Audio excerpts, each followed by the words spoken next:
चित्रकार की कला। गांव के पास एक पुरानी हवेली थी जिसे हर कोई डरकर दूर से ही देखता था। इस हवेली के पुराने दीवारों पर अजीबोगरीब चित्र थे जो उसके रहस्यमय वातावरण को और भी ज्यादा भयानक बना देते थे। राज, एक युवक जिसे चित्र बनाने की भूतकला का शौक था, उस हवेली के पास गया। उसने दीवारों पर चित्रों को देखा और सोचा कि यहाँ पर उसे कुछ अद्भुत चित्र बनाने का मौका मिल सकता है। हवेली के बाहर खड़े होकर राज ने देखा कि एक बुजुर्ग आदमी उसे देख रहा है। वह आदमी चित्रकार था और उसके हाथ में एक पैडल था। तुम चित्रकला में शौकीन हो? बुजुर्ग ने पूछा। राज ने कहा, हाँ, मुझे चित्र बनाना पसंद है। बुजुर्ग ने कहा, अच्छा, तो तुम मेरे साथ आओ, मैं तुम्हें एक चित्रकला दिखाता हूँ जिसे तुम कभी भूल नहीं पाओगे। राज ने संतुष्ट होकर सहमति दी। दोनों चित्रकार हवेली के अंदर चले गए।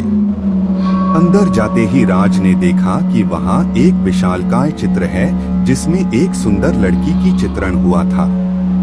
चित्रकार ने उसे देखते हुए कहा, यह चित्र मेरी पत्नी का है, लेकिन इसकी कहानी अधूरी है। राज ने कुछ हैरानी से पूछा, कैसे?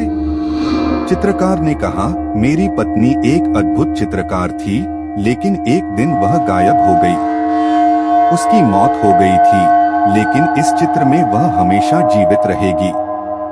राज ने चित्रकार के आंखों में दर्द देखा और समझा कि उसकी पत्नी की यादें उसे अब भी परेशान करती हैं। राज ने चित्रकार से कहा, मैं चाहता हूं कि आपकी पत्नी की यादें आपके दिल से हट जाएं। चित्रकार ने कहा, कैसे? राज ने कहा, मैं इस चित्र को अधूरा नहीं छोड़ सकता। मैं इसे पूरा करने के लिए आपकी मदद कर सकता हूं। चित्रकार ने स्वीकार किया और दोनों चित्र बनाने लगे। दिनों बीतते गए और चित्र पूरे हो गए। जब चित्र पूरा हुआ तो राज ने देखा कि चित्र में वह बुजुर्ग चित्रकार और उसकी पत्नी एक साथ खड़े हैं। चित्रकार और उसकी पत्नी की मुस्कान चित्र में दिख रही थी। चित्रकार ने राज से कहा, धन्यवाद, तुमने मेरी पत्नी को मुझसे मिलवा दिया। राज ने कहा, मैंने बस चित्रकला की मदद की। दोनों चित्रकार और राज हवेली से बाहर निकले। जब वह बाहर निकले तो राज ने देखा कि हवेली के सारे चित्र अब जीवित हो गए थे। इस अद्भुत घटना के बाद राज ने गांव के लोगों को बताया और वह एक महान चित्रकार के रूप में माना गया। उसे और चित्रकार को मिलकर गांव में चित्रकला का महत्व बताया गया।